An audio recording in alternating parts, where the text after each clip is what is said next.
राज को राज रहने दीजिए और 12 तारीख को जो खेला होगा वो आप देखिएगा। आगे क्या क्या होता है आप देखते रहिए। मैं विधि द्वारा स्थापित भारत के संविधान के प्रति सच्ची श्रद्धा और फरोख्त की कोशिश का आरोप लगाया।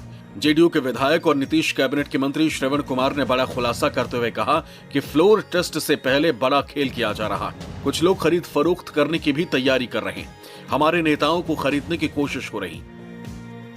कौन ठेकेदार को भेज रहे हैं, किसको भेजते हैं विधायकों के पास प्रलोभन देने के लिए, सब बात पता चल जाती है।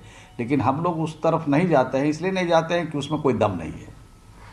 क्या ये जो ठेकेदार जा रहे हैं, क्या ये प्रलोभन भी देते हैं विधायकों को? आपके क्या सभी विधायकों को देते हैं।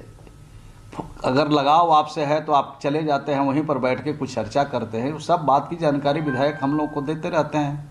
इतना ही नहीं, उन्होंने आगे कहा कि शायद विपक्ष को मालूम नहीं है कि जेडीयू में सब एकजुट हैं। उनकी सारी रणनीति हम लोगों के पास आ रही, इसलिए उनकी दाल नहीं गलने वाली। जेडीयू विधायक हमेशा ही सीएम नीतीश के साथ खड़ा है। जदयू का कोई भी एमएलए दाएं बाएं नहीं देखता। जदयू के सभी विधायक चट्टानी एकता के साथ नीतीश कुमार के साथ खड़े। एनडीए के पास 128 का संख्या बल है और जो लोग पर्दा उठाने की बात बोलते हैं उनके पास मात्र 114 है। वो प्रयास की जा रही है कि इंडिया गठबंधन के कुछ एमएलए एनडीए में शामिल हो। बिहार में नीतीश सरकार को बहुमत हासिल करने में परेशानी नहीं होनी चाहिए, क्योंकि सदन का गणित उनके पक्ष में दिख रहा है। हालांकि जीतनराम मांझी की महत्वाकांक्षा और बीजेपी विधायकों के बोधगया प्रवास से नीतीश सरकार का सावधान होना लाजमी है। ऐसे में बिहार का सियासी समीकरण भी समझना जरूरी हो जाता है। पर है, ऐसे में उनके एनडीए में शामिल होने से पिछड़ा वोट बैंक बीजेपी के साथ आएगा। लेकिन बिहार में अगले विधानसभा चुनाव को लेकर बीजेपी ने अपने मंसूबे भी साफ कर दिए। बिहार बीजेपी अध्यक्ष और डिप्टी सीएम सम्राट चौधरी ने नीतीश के साथ गठबंधन और आगे के विधानसभा चुनाव को लेकर बड़ा बयान दिया। सम्राट चौधरी ने कहा है कि नीतीश कुमार के साथ दोबारा जाने के लिए बहुत चिंतन और मंथन हुआ, लेकिन ये भी तय हुआ कि हमारा संकल्प है।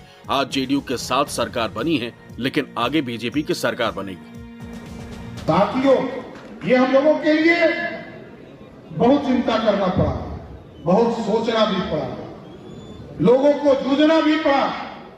सभी लोग की इच्छा थी कि भाजपा का श्रेष्ठ सरकार बने, इसमें कहीं सहमत नहीं। लेकिन मैंने स्पष्ट तौर पर कहा है कि आज हम एनडीए में काम कर रहे हैं, ईमानदारी से एनडीए की सरकार चलाएंगे, लेकिन संकल्प हमारा स्पष्ट है, हम एक दिन भाजपा की भी बिहार में सरकार बनाएंगे, इससे कभी पीछे नहीं हटेंगे।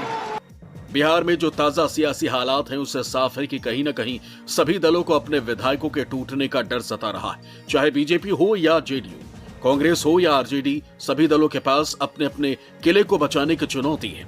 ऐसे में पल पल बिहार का राजनीतिक घटनाक्रम बदल रहा है। ऐसे में देखना दिलचस्प होगा कि बिहार में एनडीए की सरकार फ्लोर टेस्ट में पास होती है या फिर